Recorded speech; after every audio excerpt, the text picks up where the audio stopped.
বিয়ের থেকে ডিভোর্সের পরিমাণ অনেক বেশি আমরা কোর্টে যারা আছি তারা দেখি। এই সোশ্যাল মিডিয়া আসলে পরকীয়ার জন্য আরেকটা অন্যতম হাতিয়ার। প্রত্যেকটা ডিভোর্সেই প্রায় অভিযোগ করা হয় অন্যান্য অভিযোগের সাথে যে পরকীয়া একটা অন্যতম অভিযোগ। আমাদের দেশে পরকীয়া এতটা মহামারী আকার ধারণ করেছে, এটা আসলে কি বলবো, বলার অপেক্ষা রাখে না। আমরা যারা কোর্টে থাকি, যারা আইনজীবী আছি, তারা দেখি যে প্রতিনিয়ত কি পরিমাণে তালাক হচ্ছে এবং বেশিরভাগ তালাকের মূল অভিযোগ হচ্ছে পরকীয়া। স্বামী বলে স্ত্রী পরকীয়া করে, স্ত্রী বলে স্বামী পরকীয়া করে। শারীরিক এবং মানসিক দূরত্ব এই পরকীয়ার অন্যতম কারণ। দেখা গেল স্ত্রী যদি স্বামীকে, স্বামী যদি স্ত্রীকে মানসিকভাবে কষ্ট দেয়, মানসিক শারীরিক এই দূরত্বের কারণে পরকীয়া বেড়ে চলছে। এবং এই ক্ষেত্রে একজন আরেকজনকে অবহেলা করা। দেখা গেল যে স্বামী কি করে, অফিসের কাজে ব্যস্ততা দেখাতে স্ত্রীর প্রতি এতটা দূরত্ব তৈরি হয়ে যায়, স্ত্রী এটা অনুভব করতে পারে। সেই অনুভবের জায়গা থেকে স্ত্রী যেটা করে যে আমার স্বামী তো আমাকে ভালোবাসে না, তখন স্ত্রীও অন্যদিকে পা বাড়ায়। যখন কোর্টে মামলা হয়, বিশেষ করে যৌতুক মামলা, নারী নির্যাতন মামলা, সেখানে একজন আরেকজনকে বারবার অভিযোগ করে যে উনি পরকীয়ায় ব্যস্ত। এভাবে সংসারগুলো আর টিকে না। কোর্টেও অসংখ্য ডিভোর্স হচ্ছে। বিয়ের থেকে ডিভোর্সের পরিমাণ অনেক বেশি আমরা কোর্টে যারা আছি তারা দেখি।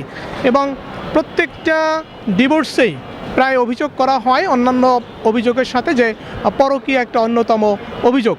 এই পরকীয়া থেকে মুক্তি পেতে হলে আমাদের যে সামাজিক সচেতনতা রয়েছে, আইনি সচেতনতা রয়েছে এবং শারীরিক মানসিক দূরত্ব কমিয়ে আনার যেই প্রক্রিয়া বা ব্যবস্থা রয়েছে সেখানে যেতে হবে।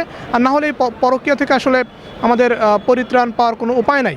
এক্ষেত্রে আমি বলবো যে এই যে আমাদের যে আধুনিক ডিভাইস, বিশেষ করে মোবাইল ফোন, সোশ্যাল মিডিয়া, এই মোবাইল ফোন সোশ্যাল মিডিয়ার কারণে কিন্তু পরকীয়ার পরিমাণটা অনেক বেশি বেড়ে যাচ্ছে। দেখা গেলো যে আমি আমার স্ত্রীর সাথে 10 ঘন্টা কথা বলতেছি না, ওই 10 ঘন্টার মধ্যে অন্য একটা ছেলে তার মেসেঞ্জারে নক করতেছে, তখন আমার স্ত্রী ভাবে আমার স্বামী তো আমাকে ভালোবাসা দিচ্ছে না, তখন সে ওই ছেলেটার প্রতি আসক্ত হয়ে পড়ে। ঠিক একইভাবে আমার স্ত্রী যখন আমার খোঁজখবর নেয় না, আমি কী করি, আমি অন্য মেয়ের প্রতি আসক্ত হয়ে যাই।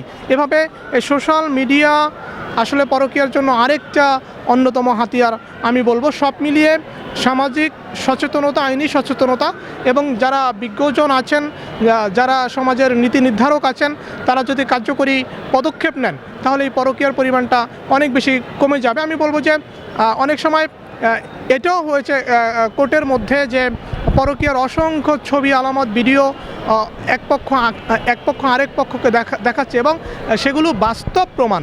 এই বাস্তব প্রমাণ যাতে বেশি তৈরি না হয়, এজন্য সামাজিক সচেতনতার বিকল্প নাই। দেশে দেশে সবার সাথে দ্য নিউজ।